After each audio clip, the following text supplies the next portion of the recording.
So Season X might be nearly over, but that doesn't mean that Fortnite is slacking and going to save all of the big guns for Season 11, because over the last few days we've had some pretty big announcements and updates into the world of Fortnite, and today we got the final patch of Season X, the 10.40 patch, and it's actually one of the biggest ones that we've seen in a while. There's so much stuff to cover, including what the pros think of this as well. We're going to get into all that in this video. Hopefully you guys are excited for it. If you are, make sure you like the video, make sure you subscribe and notifications on. As always, don't forget to use code Doodles in the Fortnite item shop and buying skins. It really helps the channel out a lot. And also, if you want to check out my live streams, I live stream over on facebook.com/Doodles Gaming. But for now, let's dive straight into the important bits of the 10.40 patch. Let's talk about all the stuff. Let's see what the pros think. Let's just get straight into it. So the first thing that we see in the patch is the brand new Combine mode. This says, put your skill and muscle memory to the test. In this new playlist, your goal is to reach the end as fast as possible while eliminating all targets along the way. Compete against friends or other players for the fastest time on the leaderboard. Share your best time using hashtag Fortnite Combine. Now this is a really cool one. I jumped into it. You're probably going to see some footage on screen now as I'm talking about this. And basically it's kind of like a target practice course, but like an official one made by Fortnite rather than the ones that you see in creative. And you got to kill a load of moving bots. They don't do anything back, they don't fire at you, but you basically got to kill them all and sort of progress through the Combine, and it's actually really fun. My highest score so far for like 3 attempts is 2 minutes 30 on controller. I think I could do a lot better than it, and I know some people are probably going to get it like under a minute or something crazy like that. But yeah, I highly recommend you go and check it out. It'd be great target practice, and yeah, it could be a good way rather than diving into creative and getting that sort of really bad performance that you get when you're doing any sort of creative stuff. So yeah, maybe do it this way before you sort of like start playing Fortnite and warm up a little bit. Yeah, it's really cool. I dig it a lot. But the next thing, we've got a brand new POI called Starry Suburbs. This says, have you ever wished upon a star for great loot? Come to this new Rift Zone and make your wishes come true. Shooting stars with powerful loot are landing here, and powerful loot we are getting, because I haven't been there yet myself. I haven't had a chance to. I've only played a couple of games of Team Rumble just to sort of get a little bit of background footage for you guys. But I saw a tweet from Ali A, and he said the legendary tactical SMG is now in the game, only available at the new Starry Suburbs location by breaking open star pieces. And the legendary tactical SMG was actually teased at the start of Season X. It was actually in the trailer for Season X. I believe it flew past Jonesy during the opening sequence, and at the end of Season X we have finally got it. People have been wondering whether we're actually going to get it in the game or whether it was just kind of just for the intro. But yeah, actually in Starry Suburbs, a brand new location in Fortnite, you can actually get the tactical SMG. And where is it? It's where the Rift Zone was. That was kind of like southeast of Junction, so it's at the top part of the map. I believe it was where the broken castle, I can't remember what it's called, the broken something was there back in the day before it became the soccer stadium for the World Cup. So yeah, if you want to go and check out the tactical SMG, the legendary one, you finally got it in the game as well. And now another huge thing in it is the brand new Zone Wars LTM. People have been making Zone Wars LTMs for a very long time in creative mode, and now we're getting some of those best ones into an actual LTM in Fortnite that we can get to just from the playlist selection, which is awesome. I've never actually played a game of Zone Wars before, but I've been wanting to for a very long time, so this could be a great opportunity to be able to jump in with friends and do some Zone Wars a lot easier than having to go into creative and stuff like that. It's much quicker to get into these games. But it says a simulation of the end game scenario in Battle Royale, but with condensed moving zone. Eliminate the competition as you avoid the storm closing in. Randomized spawns and inventory items make each round unique. And we've got 4 different ones that we can play. We've got the Coliseum, we've got the desert, we've got the downhill river, and we've got the vortex, which is super cool. And I cannot wait to dive into these ones. I'm going to be playing a lot of Zone Wars, probably on stream as well. So if you want to sort of play some Zone Wars with me, make sure you go and follow me over on facebook.com/Doodles Gaming. And then also the bouncer has been unvaulted as well. We haven't seen the bouncer in a very long time. This is the item that has created so many cool clips on Fortnite, including one of my favorites of all time from Ninja. I think it was like the start of Season 5 when he did it. One more one's at the bottom south in front of me. Directly under. Oh my god! Clip that! I hit him for 6 damage, but that was so sick! 6? Alright, we're gonna see it. And man, that clip was so sweet. It's actually one of my favorite clips I think I've ever seen in Fortnite. I absolutely love that one. There's also been some multiple fixes in that as well. We're also going to be getting a double XP weekend from this Friday to Monday. So Friday the 27th of September to Monday the 30th of September.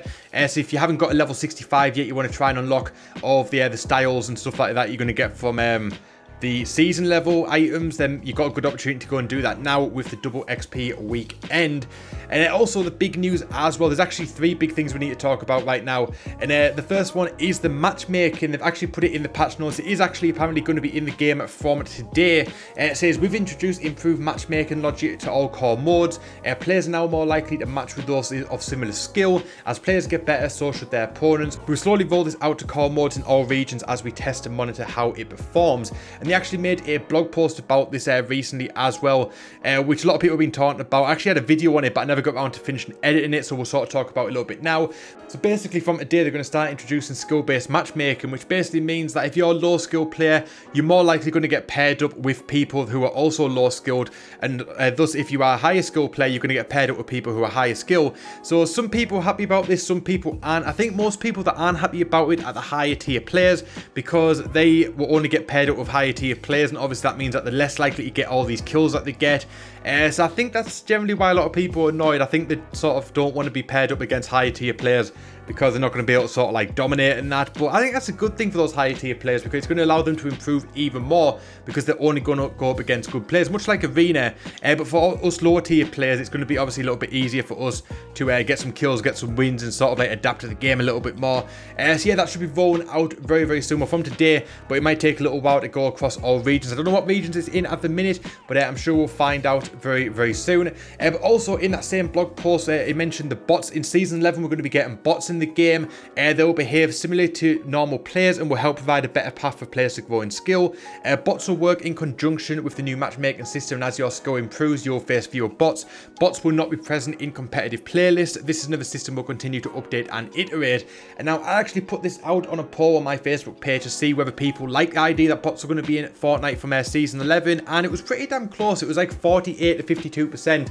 So it was almost a 50-50 split of people thinking that bots would be a good idea versus people thinking they're not going to be a good idea. And like the matchmaking, I think most of the people that aren't going to be happy about it are going to be the higher tier players, because they're not going to be able to go and get those higher kills anymore.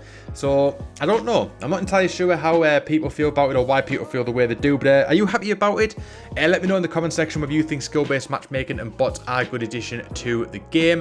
And now also the biggest change that we've probably got in the 10.40 patch is the brand new aim assist for controllers. Now they've introduced a whole host of new controller sensitivity, which has completely messed things up. You pretty much got to go and redo all of your stats now, all of your settings, and it is so frustrating. But yeah, basically you've got some really advanced aim assist stuff now where you can really tweak it, literally like you can tweak it as much as you want. Like it's so advanced, there's so much stuff to do. But if you're not into that, you can also go down to the advanced options and click on the legacy option, and that will enable it back how it was pre 10.40. But I do think that it feels a little bit looser now. Our sensitivity feels a lot higher than it did as opposed to yesterday before the 10.40 patch came out. So yeah, maybe play about with it a little bit if you're on controller and sort of see what sticks with you. But for now, I'm probably going to stick with the legacy controller layout, because I think that's kind of like, I had that pretty much set how I wanted it to, so I don't really want to sit and mess about with the advanced settings now. But they've also really improved the aim assist for controllers. It says, we've implemented a new aim assist system that calculates targets in screen space, which allows a more consistent feel regardless of that target's range. This new system applies different aim assist strengths based on that target's distance from the rectile. Aim assist now tracks multiple targets and will apply assistance based on a weighting algorithm. This will help in situations where new targets can steal away aim assist from an existing target already being focused on. We have also removed the ability to use target snapping, aka L2 spam. With these new aim assist improvements, we no longer feel it's necessary. Lastly, crosshairs now turn red while pointing to the enemy target that is within effective range, which is any time before damage drop off is applied. So basically, controllers have got messed up today. There's so much stuff changing it. It's going to take a while for a lot of us to adapt to it, especially the new settings. Obviously, it's going to take some major tweaking to get them back how you want them, but you can also use the legacy options if you want to. That is not a big deal. You have got that option as well.